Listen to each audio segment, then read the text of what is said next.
Good evening and welcome to Talking Sports with Evan. I'm Evan Watalis, and you can find the show on YouTube and Facebook. Go to Talking Sports with Evan or on X at Evan with Sports.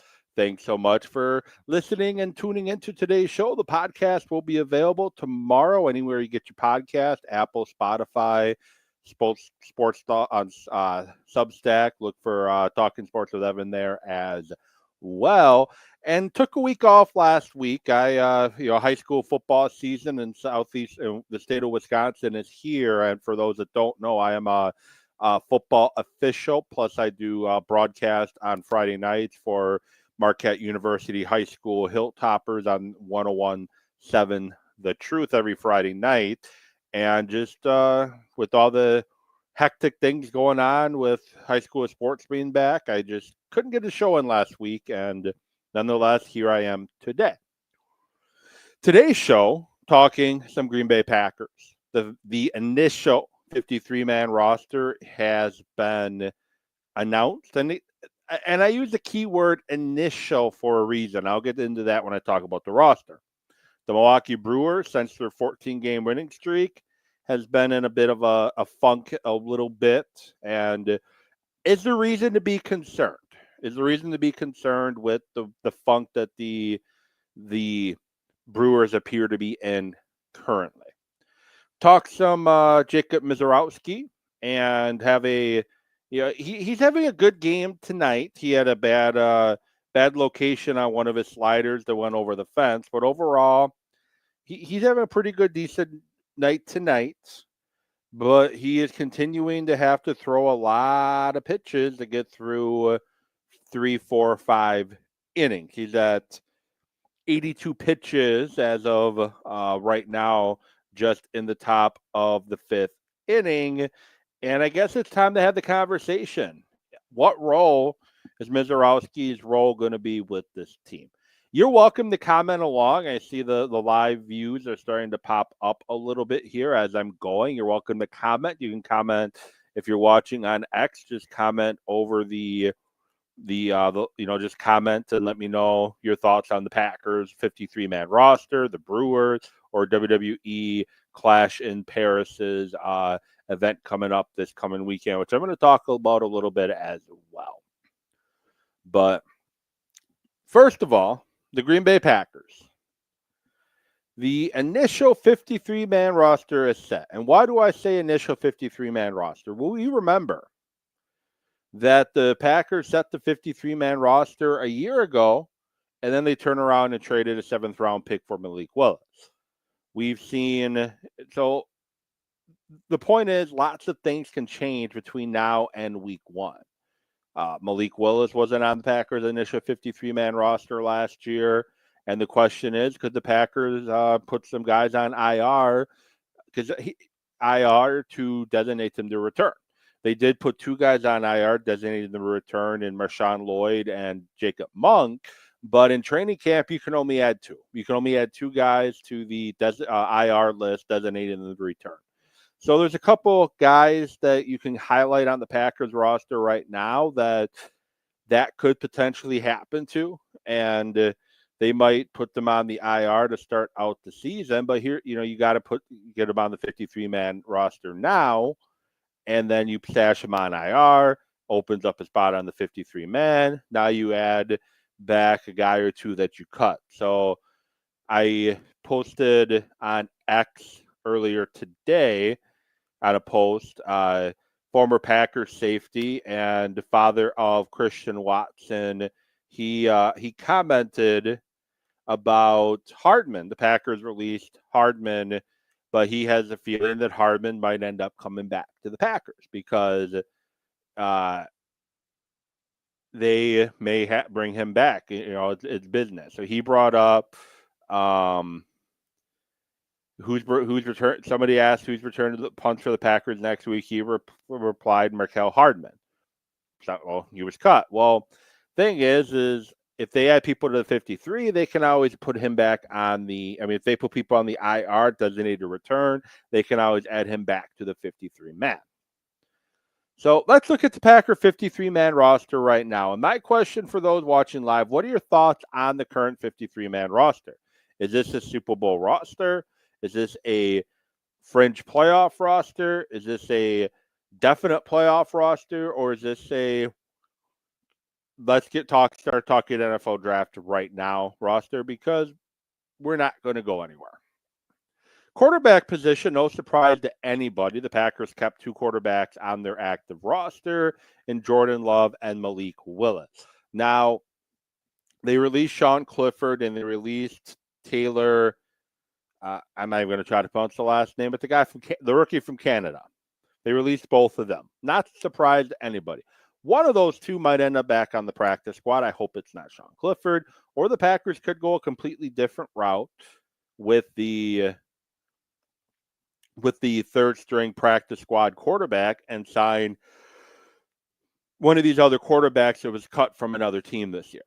That's the avenue. Because remember, when training camp ended last year, the Packers only had Jordan Love as the only quarterback on their 53-man, I believe. I think they released both Sean Clifford and they released the guy from Tulane, Pratt.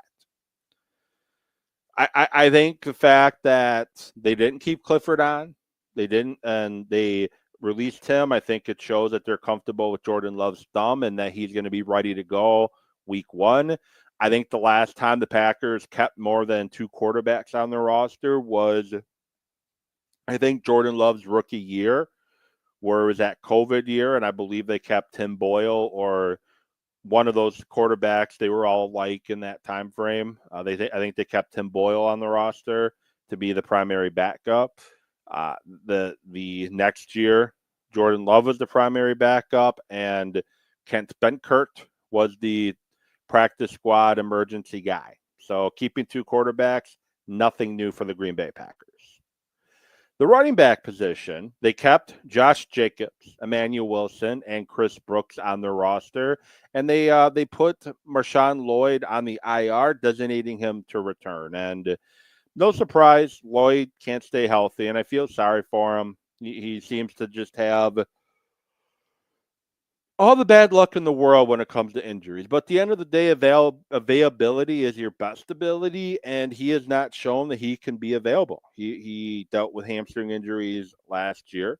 He dealt with hamstring injury now. He had a bit of a groin injury this year. He had the appendicitis last year, had an ankle injury last year. He just can't seem to stay healthy. And unfortunately, he may not be long for Green Bay. Now, hopefully he stays healthy because he could potentially have a James Starks-like impact on this Packer team from back in 2010 when he came off the IR late in the year and he helped this team win the Super Bowl. Marshawn Lloyd is an explosive back. He's very talented, and he is definitely a back that I want on this football team. But like I said, the biggest problem is he can't stay healthy, and availability is the best ability, because if you can't stay on the field, what's the point in keeping you on the roster? Israelio Abankwanda, he'll likely be a practice squad guy. Amar Johnson, I think, will be a practice squad guy. Receiver, not really any surprise. I already mentioned that Mecole Hardman got released, and he was basically going to be a special teams guy. And he's, as I mentioned too earlier, he's likely going to be coming back at some point after, the dust settles on the people being released. But the Packers kept Romeo Doubs, Jaden Reed, Dontavion Wicks, Matthew Golden, Malik Keith, and Savion Williams. The only potential changes I see happening here, and then Christian Watson is on the PUP list, and he is out for the first 4 weeks for sure. He's still recovering from that torn ACL. Now, I don't see a lot of changes here. The only changes I do see is if Williams has to start the year on the IR, they could always put him on the IR, designate him to return, because I know he was dealing with the hamstring issue late in camp, and maybe he's not quite ready. So he is a guy that if they do bring back Hardman, it's likely putting Williams on the IR, and he's going to miss the first 4 weeks of the season at a minimum. Tight end position, really no surprise. They kept 4. They kept Tucker Kraft and Luke Musgrave. Obviously, those are your top 2 tight ends, and they kept John Fitzpatrick and Ben Sims. 2 really good blockers, and Fitzpatrick had a great camp. I don't see Lumpkin or Swenson rejoining the team on the practice squad. The Packers kept Elton Jenkins, Aaron Banks, Zach Tom, Rasheed Walker, Sean Ryan, Jordan Morgan, Anthony Belton. No surprises there. Darian Conrad, they just traded for from the Eagles. Gave up a 2027 draft pick for him. No surprise there. And Donovan Jennings, not really surprised. And then Jacob Monk is put on the IR designated return. Putting Monk on the IR designated return surprised me a little bit because I kind of got the vibe they fell really out of favor with Jacob Monk. I feel they fell out of favor with him. They drafted him last year, potential successor at center for when Josh Myers eventually left, but he never really earned the trust of the Packer coaches to really take that position. And they end up, obvious reasons. They move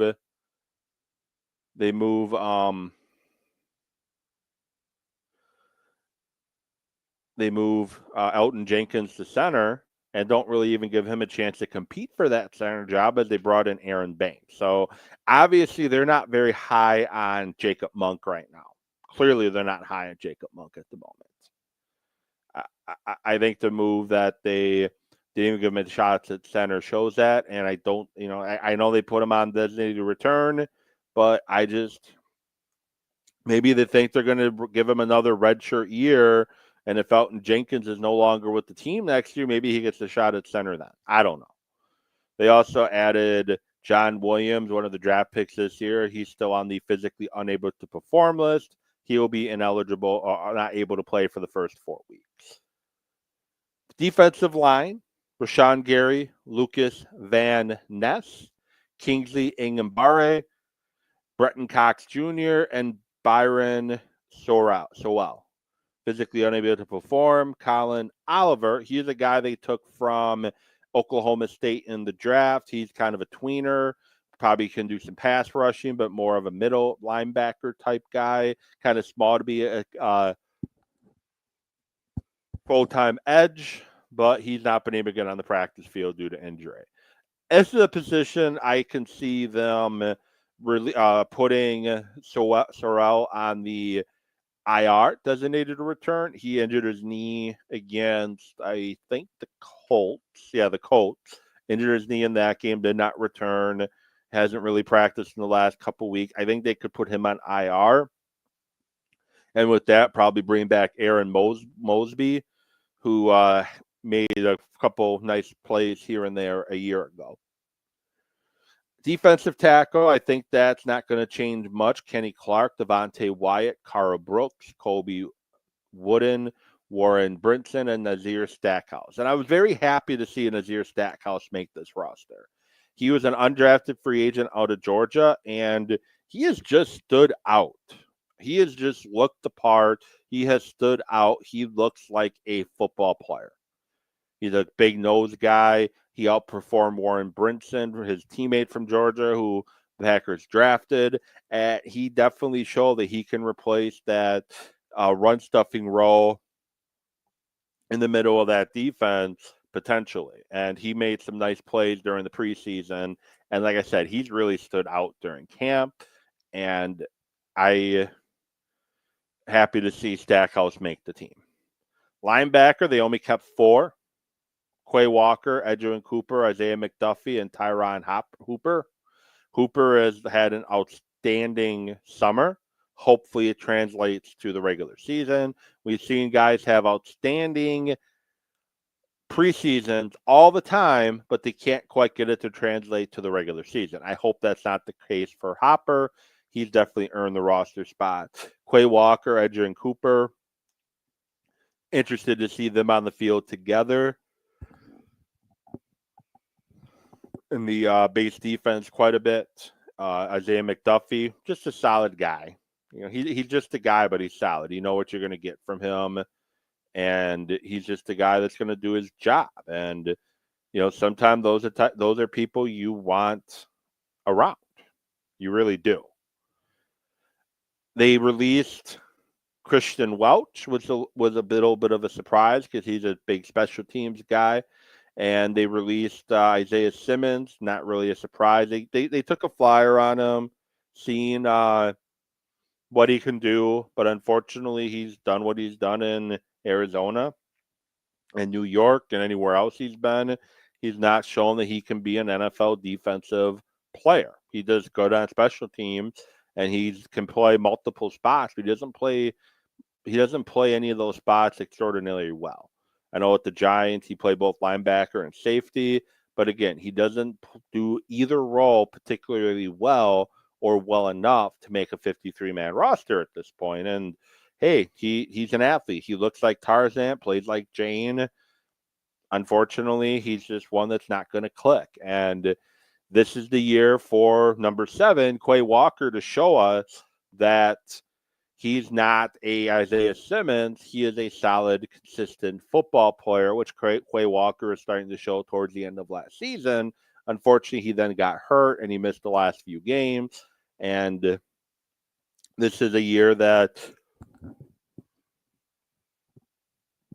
Quay Walker needs to either show the Packers that they can trust to extend him or show other NFL teams that you want to take a flyer on him. Nate Hobbs, Keyshawn Nixon, Carrington Valentine, Bo Melton, Kamari Harden, and Micah Robinson make the initial 53 for the Packers on the defensive back position. A lot of young guys, a lot of question marks. Keyshawn Nixon hasn't shown that he can be a number 1 corner yet in his career. Nate Hobbs is a very physical player who is dealing with a knee injury, has a knee procedure done. We'll see if he's ready to go week 1. Carrington Valentine, 7th-round pick from 2 years ago, has shown flashes to be a very good defensive back in the NFL. Now it's his time to shine or not. Bill Melton did a great job converting from a wide receiver to a defensive back, and most people thought it was just to try to, he was going to be cut, and it was just a desperation move, but he showed enough in training camp and preseason and mini camps and all that he is a legit NFL corner. And then Harden was a good story. Now it sucks for Kalen King. He was at one point thought to be a 1st or 2nd round pick after his junior year or senior year of college. He didn't have the final year in college that he was hoping to have, and he just fell in the draft. So the Packers took him 7th, got cut last year, made the practice squad. This year, looking to make that next jump and looked like he had a roster spot saved, and he ended up not getting it. Safety, Xavier McKinney, Evan Williams, Javon Bullard, Zane Anderson, and Kaiton Oladipo stayed on the team. Omar Brown was placed on injured reserve. He was the one that had the lung issue in the Indy game and spent a few days in the hospital in Indy, I think at least almost a week. Zane Anderson, who injured his knee in the Jets game, I think it was the Jets game. He is one that might IR, designate to return. So there might be a possibility that a Jonathan Baldwin or Jalen Simpson or a King end up on the roster anyways, if Zane Anderson is in fact one of the IR designated returns the Packers have. And the specialists, no surprise, McManus, Orzerts, and Whelan. And Whelan had some nice punts. I think Whelan's going to be one of the best punters in the NFL this year. But when I look at the initial 53-man roster, nothing really surprised me. I think there might be some moves here and there between now and week 1. I know all the hype around Micah Parsons, and I see the rumors on X today that I see all the news today around this evening about rumors about Micah Parsons potentially being traded to the Packers. All they're waiting on is him to accept the contract and all that. I'm not buying it. I'm really not buying Micah Parsons to the Packers. I would love for it to happen. He is what we all wish Isaiah Simmons could be. You know, Isaiah Simmons, a top 5 pick, had all the athleticism in the world. Micah Parsons has played that role and then some, and he's on trajectory to be a Hall of Fame player. He's a great edge rusher. He's a good linebacker. You can play him inside and outside at linebacker. And he's a game wrecker, and he's a difference maker on that field. And I would love for them to get Micah Parsons.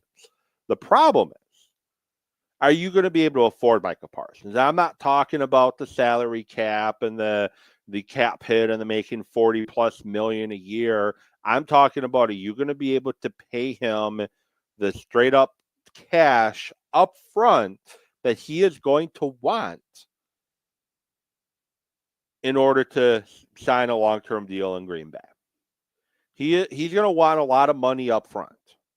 And when you look at a team like the Dallas Cowboys, you look at a team like the New England Patriots, you look at a team like insert rich NFL owner here, those owners have the deep pocketbooks that they can front a lot of money up front. And again, I'm not talking salary cap. Every team plays by the same rules when it comes to the salary cap. Every team does. Everybody knows that. But the thing is, you structure the contract to be a 5 or 6 or 10 or 12 whatever year deal. And I said 10 for the fact that Pat Mahomes signed a 10-year deal. So they're able to stretch out the actual cap hit through 10 years. Micah Parsons, they can sign him to a 5-year deal and stretch the cap money out to a 5-year stretch. But again, the problem you're going to run into is he's going to want a lot of money up front, that signing bonus, that guaranteed money, that money you have to give him year one. And is he going to be willing to accept that money? I don't know what the Packers have in the coffers.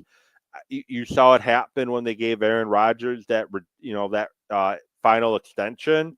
They gave him so much money on the front end of that deal in cash that they couldn't afford, even if they were salary cap friendly, they couldn't afford to sign other people moving forward because they gave a chunk of cash to Aaron Rodgers. They're going to have to give a big chunk of cash, this money that they have on reserve, this money that they have in savings. They're going to have to give a big chunk of that to Micah Parsons up front with whatever contract he signs.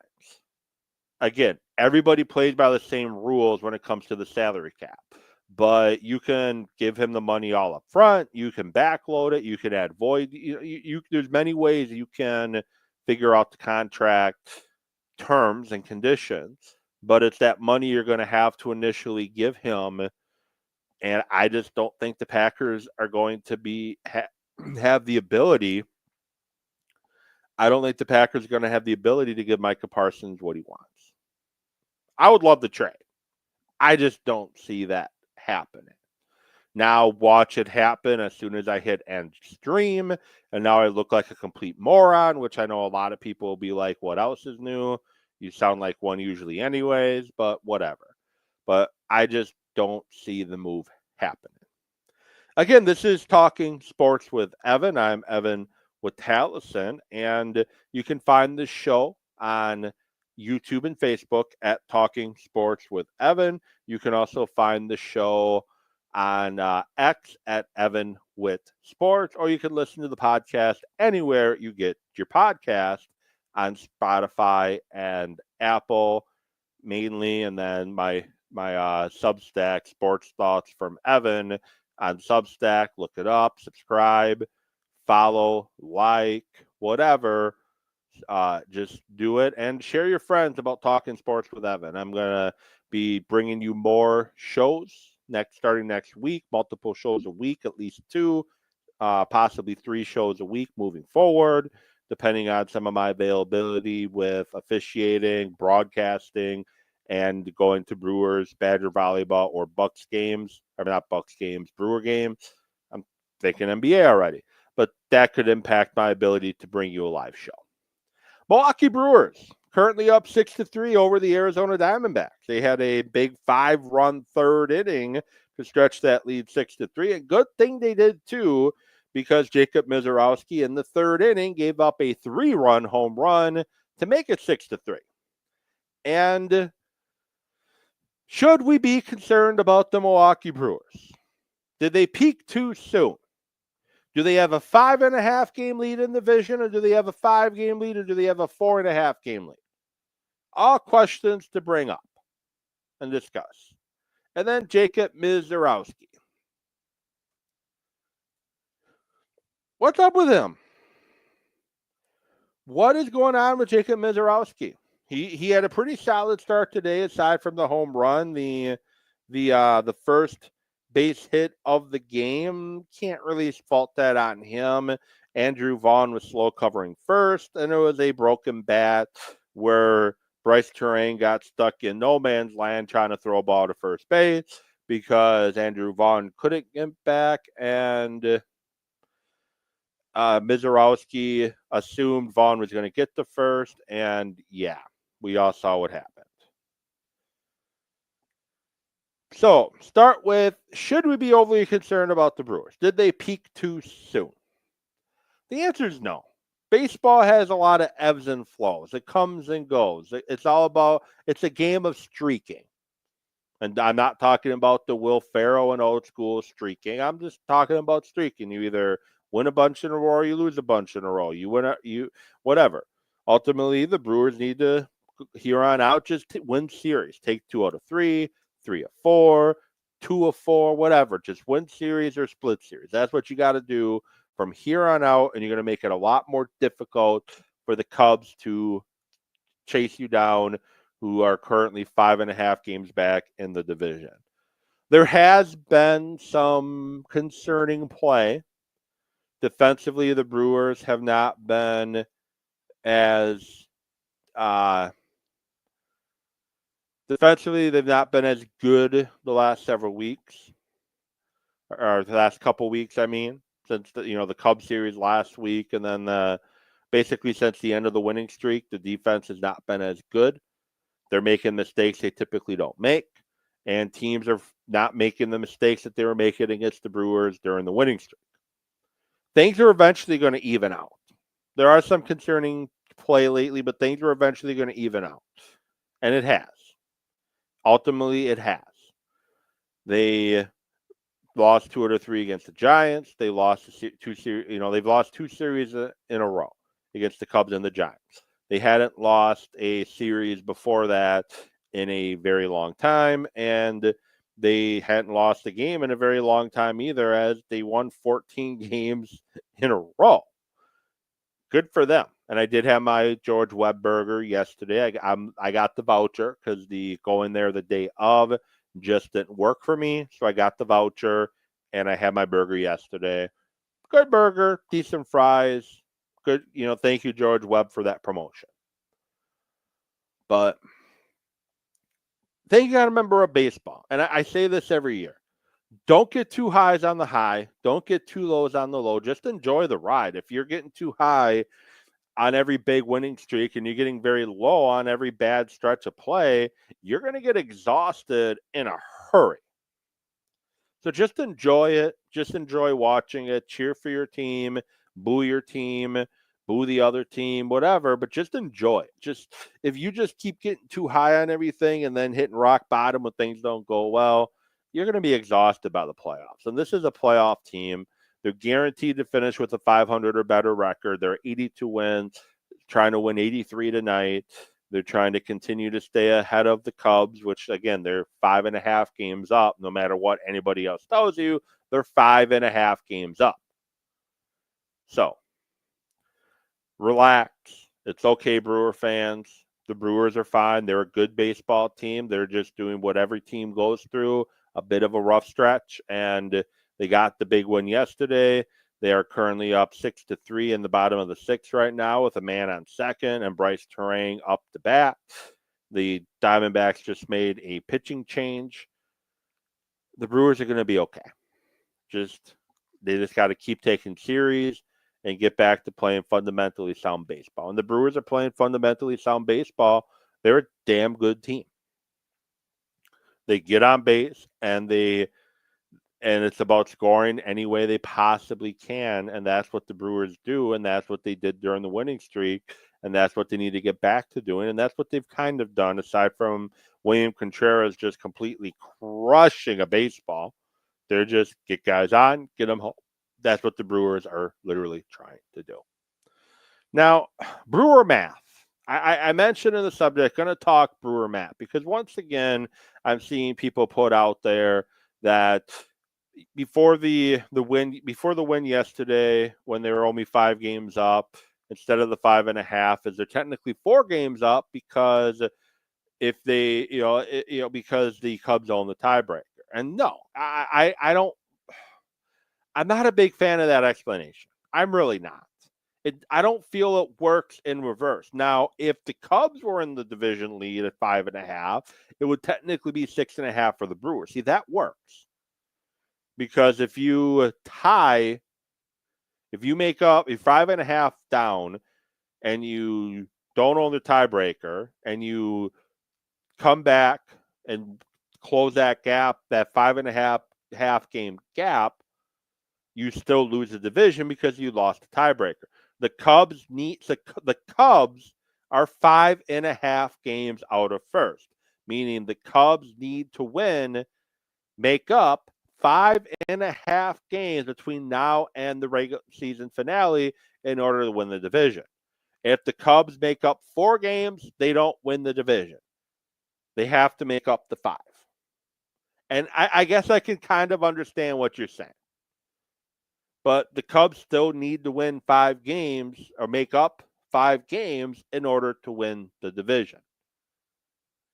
If the Brewers had the tiebreaker, let's say the Brewers had the tiebreaker over the Cubs, last week went better for the Brewers than it did, and they won the season series against the Cubs, the Brewers would technically be up 6.5 games. Because if the Cubs tied, they still lose the division. In this role, the Cubs need to, at worst, tie the Brewers in order to win the division. I don't like if they're 5 games up, they're really 4 math. To me, it doesn't add up, no pun intended, and it's just getting a little annoying. It really is. And now the Brewers are up 8-3 after Bryce Turang hit a home run. Jacob Misiorowski. What to do about Jacob Misiorowski? Now, I tip my hat to Jacob Misiorowski. Had a good start. Did give up the 3 runs, but I'm guessing his final stat line. Yep, final stat line: 5 innings, 4 hits, 3 runs, 3 earned, 1 walk, 10 strikeouts, and a home run. Very happy to see that Jacob Misiorowski got the under control in this one. The walk he had, it looked like he was losing his command big time. He was nowhere near the zone. It was starting to be, to quote Yogi Berra, deja vu all over again. But he settled down, got the control back, and he ended up having a decent start in line for the win. I would like to see him go deeper in the games. I would like to see him not have such a high pitch count. He was at 93 pitches in 5 innings. I would like that pitch count number to come down. And that's going to be the next step for Jacob Misiorowski's development. It's going to be to get more consistent in his delivery. When his first couple starts, and we had Dan Zielinski on the show, and he talked about why the Miz was successful, he was able to consistently make the same delivery, pitch and pitch again, something that he struggled with in the minor leagues. Well, he's kind of gone back to struggling with the consistency of the delivery and the arm angle and everything like that. He's not duplicating that each and every time again. He's kind of gone backwards with that a little bit. The next step in Misiorowski's development is going to be if he can get more consistent in emulating his delivery, pitch after pitch after pitch, and he's got to learn how to pitch. He can throw the hell out of the baseball right now, But there's a lot of pitchers in baseball that can throw the hell out of the baseball that has nasty stuff. But if he can't consistently locate it, guys aren't going to. He's going up against major league hitters now. Major league hitters, they kind of got the scouting report on him now, and they're going to force him to throw strikes. They're going to force him to throw it consistently over the zone before they start chasing. And when you're behind 1-0, 2-0, 3-0, 3-1 consistently, they're just going to sit back and wait till you throw one over the zone. And then they're going to put that bat out there and hopefully get a bat head on it. And we had a home run today off of him. He's got to get more consistent and find the zone. Tonight was a really good night with that, though, because if he could consistently find the zone, then with his slider, his curveball, guys are going to start chasing after those pitches now because then they're going to be swinging in defense. If you can be up 0-2 on hitters more frequently or 1-2 more frequently, you're more likely to get guys to chase. But Mizorowski is a young pitcher. He's learning how to be a major league pitcher. He's learning how to be a pitcher instead of a thrower. These are all things that you have to learn. And if you look at Mizorowski's ERA and whatnot right now and think, woof, go look up Clayton Kershaw. And I'm not saying Mizorowski's going to be Clayton Kershaw, so don't give me that. But if you go look at Clayton Kershaw's first season in the big leagues, his numbers weren't too good either. I think Mizorowski is in a good place. I think he's in a good path, and I think he's still really learning how to be a pitcher. And he's around guys that can really help him. Chris Hook, great pitching coach. Jim Henderson, great bullpen coach. Woody, Peralta. Peralta had to work through some, and he still does work through some command issues from time to time. Woody had to work through some command issues, and he figured it out.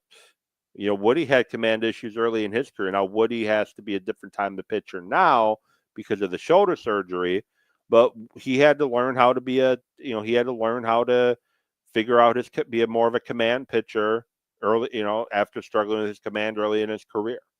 And Jacob Mizorowski has got some good people around him at the big league level to really show it. And that's why they don't want to send him down to AAA to work on things, because he needs, at this stage of his development, he needs to learn how to be a pitcher at the major league level. Gonna table WWE Clash at the Castle. Thank you for watching. Thank you for being part of the show. I appreciate each and every one of you. Next show will be probably a Monday afternoon-ish type show, being it's Labor Day. I'm off.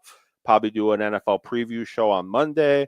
Trying to get a guest on for Tuesday or Wednesday, and going to get you ready for the NFL season and more. So this has been Talking Sports with Evan.